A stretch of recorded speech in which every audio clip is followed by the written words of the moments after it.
अब देखिए इसके कारण क्या होगा, जब कॉलेजेस बनने कम हो जाएंगे, स्टूडेंट की डिमांड ज्यादा होगी, तो फिर सीट्स मिलेंगी नहीं। अब सीट्स मिलेंगी नहीं तो भारत ही एक ऐसा देश है जहां पे ऑफिशियली कैपिटेशन फी, ऑफिशियली, दोबारा सुनिएगा, ऑफिशियली कैपिटेशन फी 1.25 करोड़ रुपए तक लिया जाता है एक स्टूडेंट से। इसको आसान करके समझाता हूं आपको।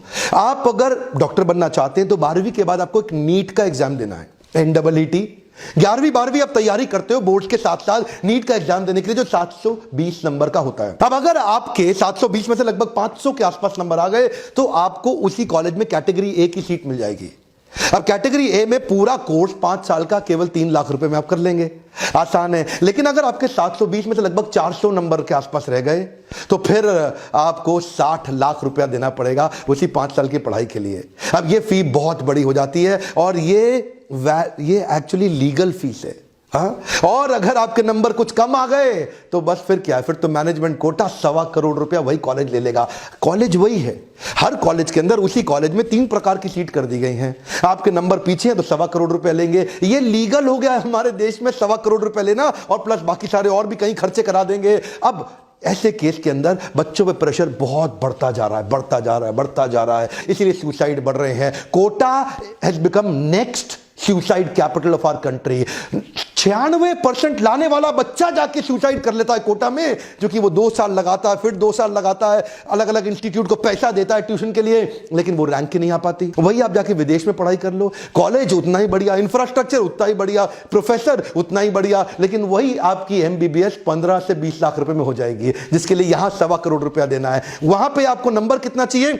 700 में से अगर 120 नंबर आ गए, आपका नीट तो पार हो गया लेकिन रैंक नहीं आई। लेकिन 120 नंबर से भी आप जाके विदेश में पढ़ सकते हैं, ग्लोबल एक्सपोजर भी मिलेगा, उस नई देश का, नई दुनिया का एक्सपोजर भी मिलेगा, और आप उतने ही क्वालिफाइड, उतने ही पावरफुल, उतने ही एलिजिबल डॉक्टर भी बन सकते हैं। बस बशर्ते ये देखना है किस एजेंट के थ्रू जा रहे हैं, किस यूनिवर्सिटी के थ्रू जा रहे हैं, और वो जो यूनिवर्सिटी है वो MCI में लिस्टेड है कि नहीं है। आपको MCI की वेबसाइट पर चेक करना है, जिस भी यूनिवर्सिटी में जा रहे हैं वो अप्रूव्ड होनी चाहिए MCI के द्वारा। और ऐसी बहुत सारी हैं, आप बिना खर्चे के, लगभग बहुत कम खर्चे में बार बार एग्जाम देने का टेंशन खत्म, बार बार एंट्रेंस के लिए 2-2 साल कोचिंग की फीसें जाके जमा करने का खर्चा खत्म, वो टेंशन खत्म, इतने साल वेट नहीं करना पड़ेगा, सीधा 12वीं के बाद जाइए और आप MBBS करके हमारे देश में आएंगे। इससे होगा क्या? इससे है ब्रेन गेन। बाहर से पढ़ के आदमी इंडिया आ रहा है, इंडिया में कंट्रीब्यूट कर रहा है। अभी हमारे देश में हो क्या रहा है? Brain drain. एम्स में पढ़ता है और अमेरिका में जाके काम करता है, ब्रेन यहां डेवलप होता है, यहां से ड्रेन होकर वहां चले जाता है, इसी से देश का नुकसान हो रहा है। अच्छा, इसमें चक्कर क्या है? आप सब कुछ खुद नहीं कर सकते, आपको एजेंट की जरूरत तो पड़ेगी ही पड़ेगी, पर एजेंट कहीं चालू निकलेंगे। थोड़ा नॉलेज दूंगा आपको, नॉलेज रहेगा, आपको कोई लूट नहीं पाएगा। ये एजेंट आपसे पूरी MBBS की 5 साल की फीस एक बार में मांगेगा, जो भी 15-20 लाख रुपए आए एक बार में मांगेगा। अब आपको लगता है इतने सस्ते में छूट रहा हूं, ले ले भाई, पैसा ले ले, कोई जरूरत नहीं है सर। आपको क्या करना चाहिए? उसे बोलो भाई मैं तुम्हारे थ्रू जाऊंगा, लेकिन कॉलेज को डायरेक्ट फीस जमा करूंगा।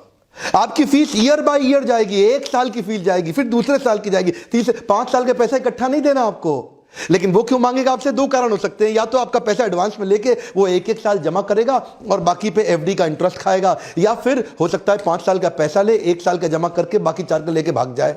इसलिए कहीं तो ऐसा बोलेंगे आपको कि भी दूसरे साल के बाद थोड़ी फीस बढ़ गई है, मिड टर्म फीस रिवीजन हो गया है। अगर कोई ऐसी बातें कर रहा है, सर्विस मत लीजिए, वो आदमी गलत है। एक पक्का काम और कर लीजिए, जिस भी कॉलेज यूनिवर्सिटी में आपका एडमिशन होगा उस कॉलेज का एनरोलमेंट नंबर चेक कर लीजिए।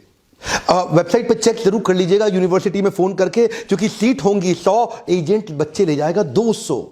अब वहां पहुंच गए आप, अब आपको पता नहीं चलेगा, पहला साल कॉमन होता है, आपको सीट मिली नहीं थी, वो आपका BDS में एडमिशन करा देगा, आपको पता नहीं लगेगा, नर्सिंग में एडमिशन करा देगा, आपको पता नहीं लगेगा। चेक करिए कौन से कोर्स में है, MBBS में हुआ है कि नहीं हुआ है, और कई बार पहला साल खत्म करने के बाद जबरदस्ती फेल करा के आपको वापस ले आएगा। अब देखिए इसमें हिडन चार्जेस का भी बड़ा लफड़ा होता है, क्योंकि कई बड़े स्मार्ट हैं, वो अपनी फीस दिखाएंगे केवल 12 लाख में MBBS।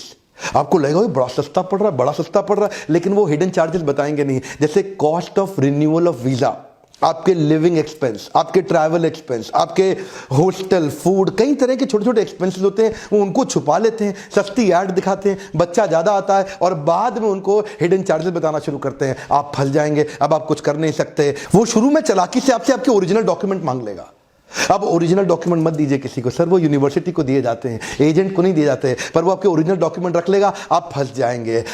एमसीआई में लिस्टेड हॉस्पिटल नहीं है, वो कॉलेज नहीं है, तो वहां जाना ही नहीं, ये बात मैं आपको पहले ही बता चुका हूं।